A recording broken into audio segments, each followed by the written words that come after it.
5 blaðsíðna grein frá árinu 1967 í vísindatímaritinu Science hefur markað kristna guðfræðilega og siðfræðilega orðræðu náttúru og umhverfismál allar götur síðan. Greinarhöfundur, miðaldasagnfræðingurinn Lynn White, hélt því þar fram að visst fræðileg vandamál sem þá voru efst á baugi ættu sér trúarlegar skýringar. Hvað eigum við að gera, spurði hann, til þess að snúa við á þessari háskalegu braut, gagnvart náttúru og umhverfi, og svaraði sjálfum sér hæl, enginn hefur hugmynd það. Eftir að hafa skoðað vestræna kristna hugmyndafræði ofan í kjölinn, sannfærðist White tvennt. Annars vegar það að náttúra og maður hefðu fjarlægst á síðari öldum. Og ekki síður hitt að í vestrænum hugmyndaheimi væri litið á manninn sem drottnara og yfirboðara náttúrunnar. Uppruna drottnunar hugmyndarinnar rakti hann til fyrsta kafla fyrstu Mósebókar, til sögunar uppruna himins og jarðar. Nú það svo að sögur sem lýsa því hvernig heimurinn verður til fyrirfinnast meðal margra menningaþjóða. Sú gyðinglega sem White nefnir aðeins ein í hópi fleiri slíkra vil að merkja. En gyðinglegu sköpunarsögurnar eru reyndar tvær. Sú síðari kemur í öðrum kafla fyrstu Mósebókar, en White skoðar aðeins þá fyrri og segir hana vera ólíka öllum öðrum sambærilegum sögum. Og það sem gerir hana svo sérstaka sé í fyrsta lagi að Guð skapar veröldina úr engu. Og svo það hitt atriði sem White fannst allmerkilegt, og það að skaparinn afhendir manninum sköpunarverk sitt og býður honum að drottna yfir því og gera sér það undirgefið. Við skulum skoða þessi orð í fyrstu Mósebók, en þar segir: Guð skapaði manninn eftir sinni mynd, hann skapaði hann eftir Guðs mynd, hann skapaði þau karl og konu.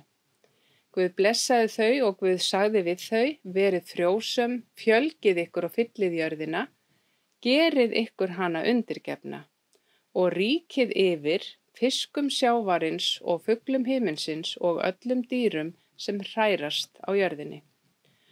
Og Guð sagði: nú gef ég ykkur allar sáðjurtir jarðarinnar og öll aldintré sem bera ávöxt með fræi, þau skulu vera ykkur til fæðu.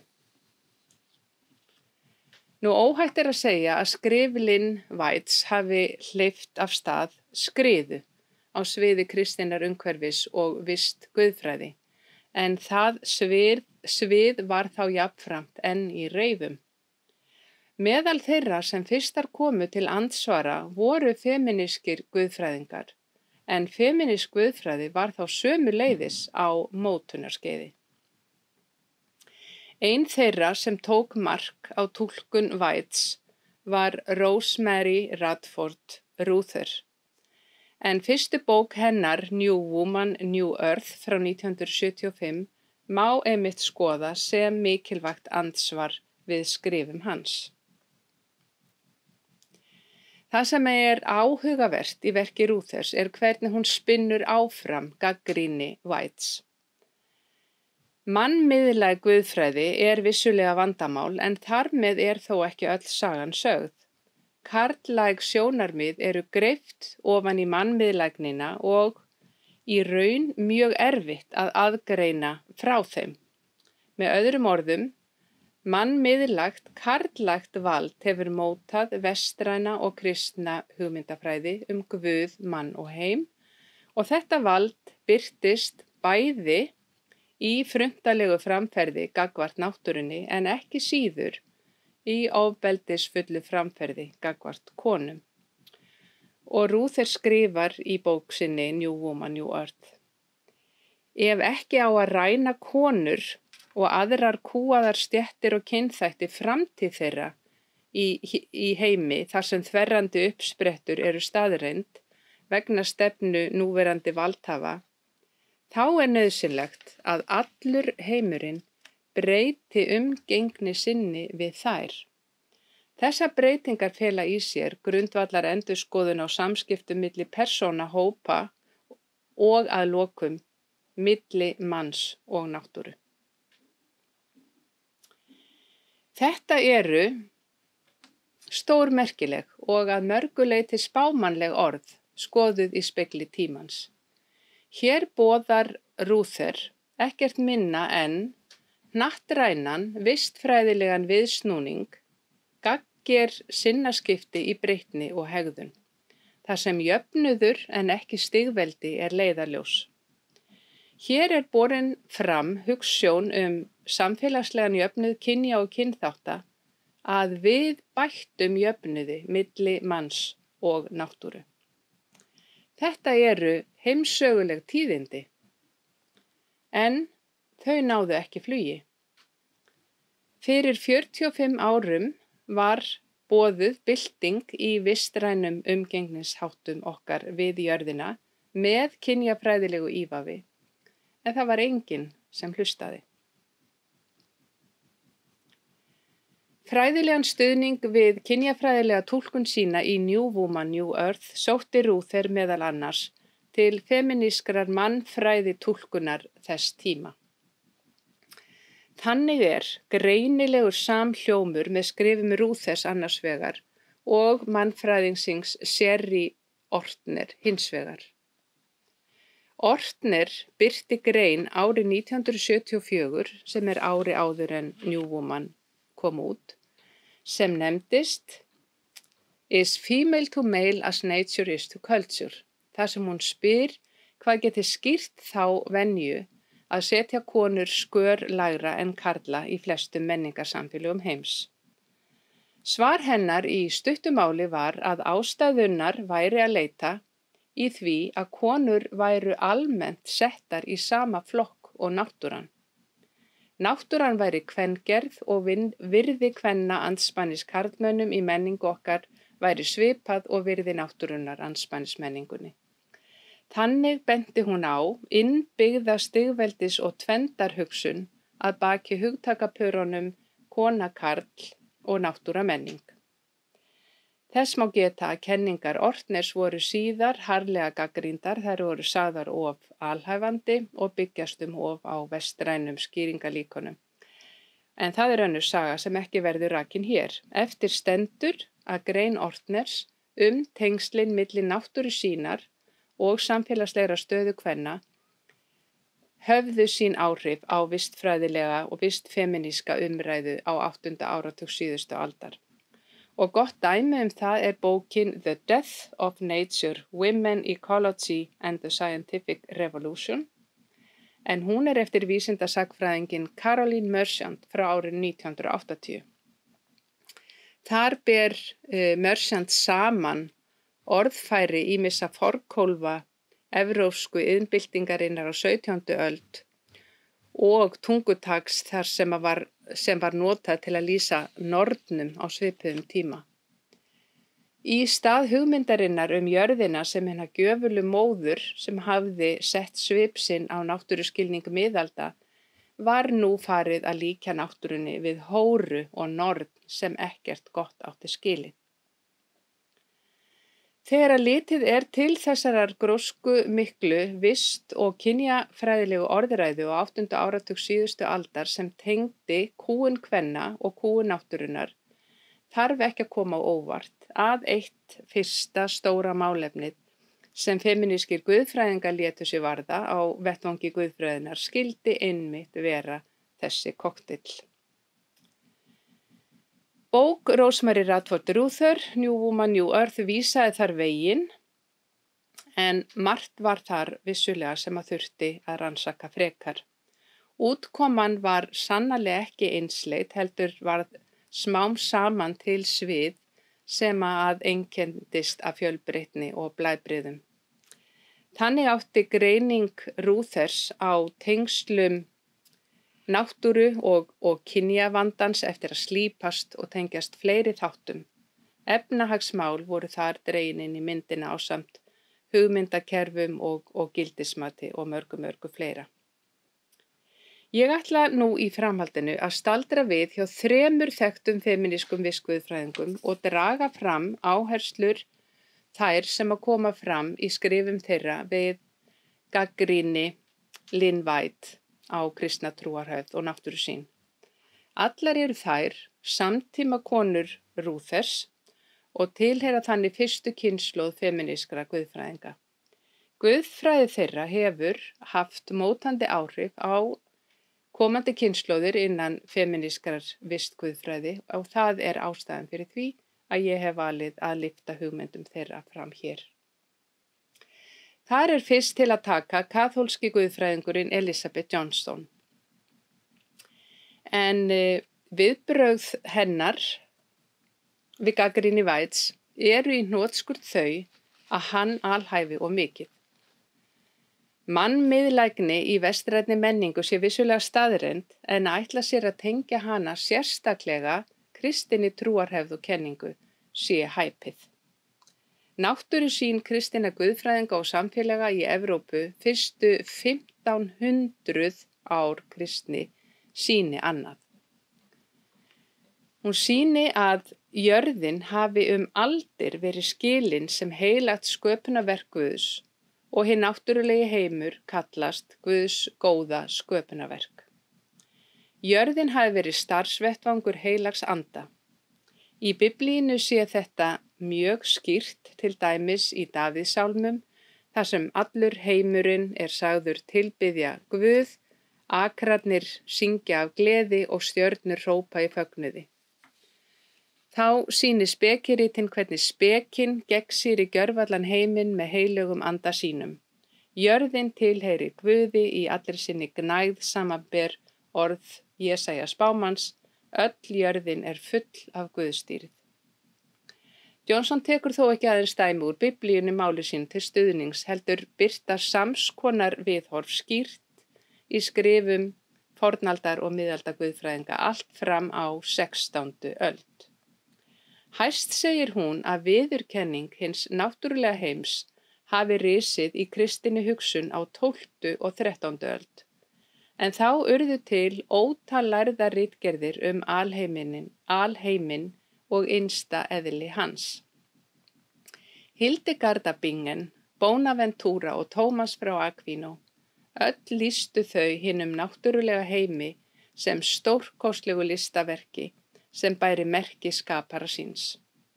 Á þennan hátt, segir Johnson, sáu guðfræðingar fornaldar og miðalda fyrir sér Guð, mann og heim í fullkomnu jafnvægi.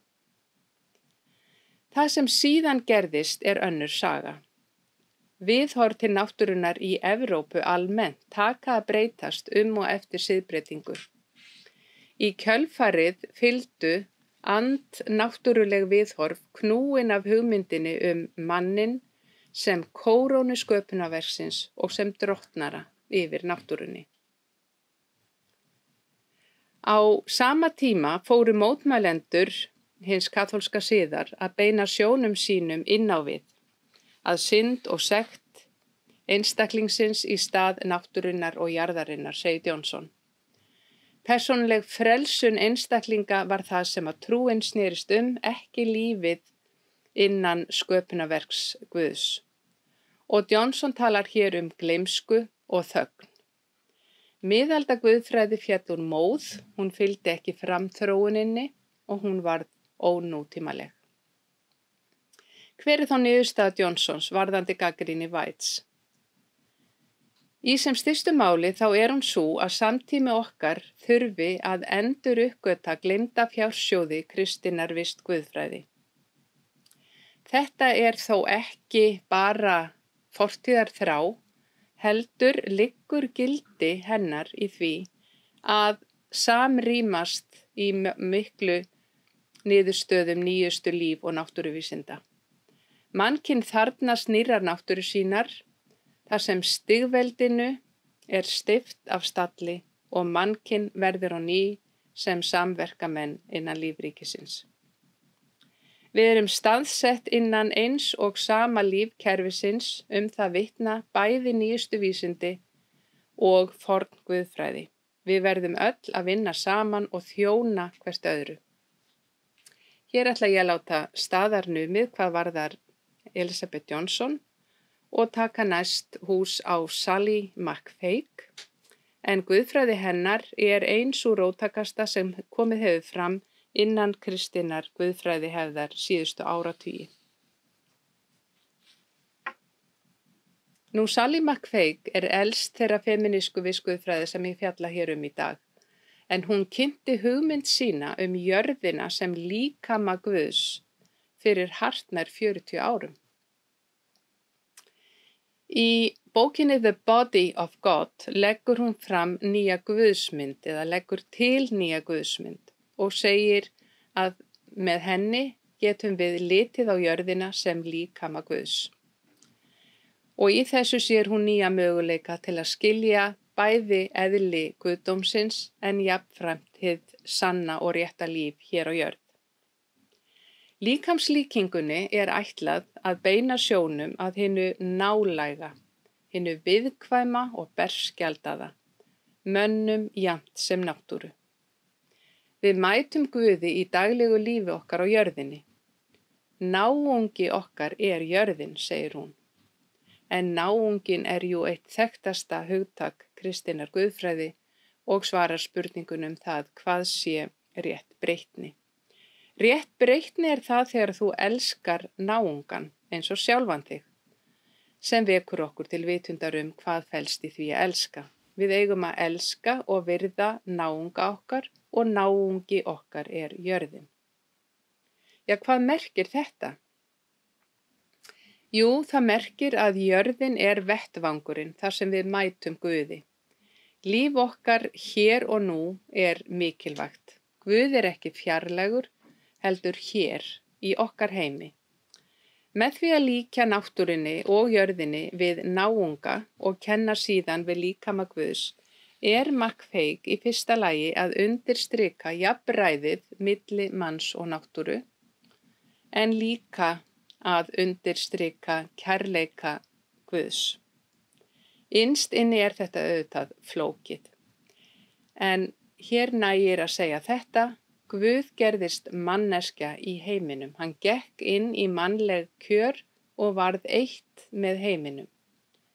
Ef maður skilur hvað það merkir að Guð hafi gerst maður, þá getur maður líka hugsa sér heiminn sem líkama Guðs, segir McFague og segir svo. Við mætum Guði í heiminum, einkum og sér í lagi í holdi heimsins, með því að fæða hina hungruðu og lækna hina sjúku, sem og þegar við leitumst við að græða sár jarðarinnar sem orsakast hafa af mannavöldum. Við finnum Guð í umhyggju okkar og ást á jörðinni. Og það er það sem verður og á að verða verkefni okkar hér og nú. Loftslagsbreytingar er því mikilvægt trúarlegt verkefni og að vera kristin á okkar tímum felur í sér að bregðast við þeim. Nú kynjasjónarmið og réttlætissjónarmið McFague er mjög skýrt. Það er líkt komið fyrir jörðinni og með konum og börnum víða heim.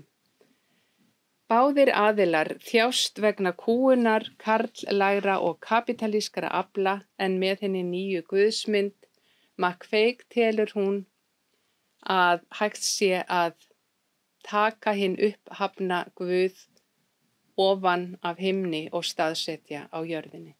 Allt stigveldi er þurrkað út. Við lifum í einum óskiptum veruleika og sá veruleiki er jörðin og heimurinn. Guð, maður og náttúra sameinast í einum punkti í vistguðfræði McFague. Það er ekkert uppi og niðri, við lifum öll á sama stað og Guð og sá staður er jörðin. Síðasti femíníski vistguðfræðingur sem ég fjallaði er hinn brasilíska Ivonne Guevara. Hún er nunna og tvöfaldur doktor og tengir loftslagsbreytingar einnig hún við þjáningu kvenna og náttúru. Yfirstandandi hamfarahlýnun, segir hún, er illska sem manneskjur hafa komið til leiðar með athöfnum sínum, meðvituðum og ómeðvituðum á löngu tímabili. Þeir sem þjást mest vegna þessarar illsku eru fátækar konur og börn og ekki síst í hennar heimshluta, Suður-Ameríku. Hroki, græðgi, yfirráð og auðhyggja eru heiti hennar yfir illskuna sem hún svo kallar. Líkt og hinir guðfræðingarnir ögrar Gebara flestum guðfræðilegum hugmyndum almáttugan Guð. Allt slíkt tal gildra að hennar mati, einkum fyrir hina fátæku. Burt með það allt og þess í stað þá vill hún tala á svipaðan hátt og stöllur hennar. Leita að nýjustu lífvísindum í þágu visku og þekkingar og nota hana í nýja guðfræði. Og það sem hún finnur og réttur okkur hugtakið tengsl eða skyldleiki. Hugmyndin tengsl hefur vissulega verið gert hátt undir höfði í guðfræðisögunni en þá aðeins tengslin milli Guðs og manns. Á okkar tímum rétt að undirstrika skyldleika alls lífs á jörðinni, skrifar Gebara.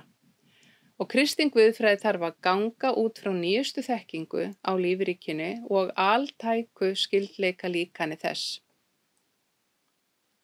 Svo með útvíkkað skyldleika hugtak á lofti ítrekar hún tengsl alls lífs innan sköpunarverks Guðs. Lítum á kóngulóarvefinn, segir hún, og sjáum hvernig allt innbyrðis tengt og öðru háð svo vefurinn haldist uppi. Kóngulóarvefslíkinguna tekur hún með inn í kristna guðfræði og krefur okkur nýja breytni.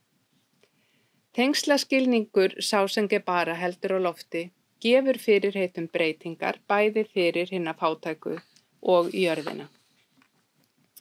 Kristna kærleiksboðorðið að elska náungan eins og sjálfan sig, segir hún, það felur í sér mjög mikilvæga tengslavídd en hún tekur þó aðeins til mannlegra samskipta þannig að útvíkkum hana yfir til lífríkisins í heild. Þannig að gegn öllum tegundum stigveldis hugsunarháttar teflir hún tengslunum og skyldleikanum þar sem leitast við að binda allt líf saman líkt og kóngulóarvefurinn gerir. Tengsla og skyldleika líkanið opnar þannig á samþætt réttlæti milli manna og annara lífvera í heiminum. Og felur í sér visst réttlæti sem sú tegund réttlæti sem jörðin þarfnast mest nú stundir. Nú hvert þá svarið við spurningunni, liggja rætur vistkerfisvandans í kristnum hugmyndaheimi? Hverju svara þær McFaig, Johnson og Gebara? Allar taka þær undir með væt á vissan hátt, en ekki algjörlega. Rætur vandans ná ekki aftur til biblíunar eða biblíulegra samfélaga, ekki heldur til trúarlegra rita fornaldar eða miðalda og samfélaga þeirra. Þvert á móti eigum við í kristnum trúararfi fjársjóði á sviði vistguðfræði, en þeir hafa gleymst og týnst. Hins vegar renna allar ár til nútímans sem hugmyndafræði og þess samfélags sem byrjaði að mótast þá. Til yfirdrifinnar mannhyggju sem lyftir manninum yfir alla aðra, konur, börn og lífríkið í heild sinni. Hugmyndafræði upplýsingarinnar og vísindahyggja nútímans styðja við þessa þróun. Það sem elft hefur vistkerfisvandan hugmyndafræði mannmiðlægrar stigveldishyggju þar sem náttúran án sjálfstæðs gildis. Hvað eigum við þá að gera? Að þessu spurði Lynn White og sagðist ekki hafa hugmynd það. Femínísku vistguðfræðingarnir hafa sínar hugmyndir. Framlag þeirra að við þurfum að leggjast í gagngera endurskoðun á trúarlegri og siðfræðilegri hugsun Guð, mann og heim. Þær hafa allar varið miklu púðri í að endurskoða Guðs hugtakið. Guð nálægur, bústaður hans jörðin og jörðin dýrmæt sjálfrar sín vegna. Þær ganga gegn stigveldis hugsun og boða jöfnuð, byggðan á innbyrðis skyldleika og gagnkvæmum tengslum. Maðurinn ekki kóróna sköpunarverksins í þeirri merkingu að hann sé æðri öðrum lífverum. Maðurinn hefur mikilvægu hlutverki að gegna innan sköpunarverksins en hann þarf að finna sinn rétta stað, snúa af rangri braut og finna lífi sínu réttan farveg. Það gerir hann aðeins sem jafningi allra þeirra lífvera sem byggja jörðina með honum. Takk fyrir.